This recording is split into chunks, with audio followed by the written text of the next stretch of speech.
दिमागी मेहनत करने वाले अफराद यानी जो डॉक्टर हजरात, वकला हजरात या कंप्यूटर पे काम करने वाले, यानी दिमागी काम करने वाले कोई भी हो, चाहे उस्ताद हों या कोई आम इंसान जो भी काम करता है, वो दिमाग इतना थक जाता है कि उसका सारा जिस्म कमज़ोर हो जाता है। असल में दिमाग ही इंसानी पूरे जिस्म का एम्पायर होता है, और जब एम्पायर थक जाएगा तो सारा जिस्म थक जाएगा।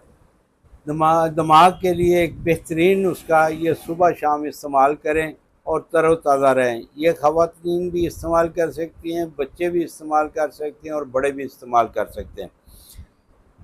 मगज़ बादाम, मगज़ पिस्ता, मगज़ बादाम 100 ग्राम, मगज़ पिस्ता 50 ग्राम, मगज़ अखरोट 50 ग्राम, चारे मगज़ 50 ग्राम, फूल मखाना ये 50 ग्राम, मगज़ पिस्ता 50 ग्राम, सौंफ 50 ग्राम और छोटी इलायची, जिसको इलायची फूल कहते हैं, उसके दाने, उसका छिलका इस्तेमाल नहीं करना, दाने उसके 30 ग्राम।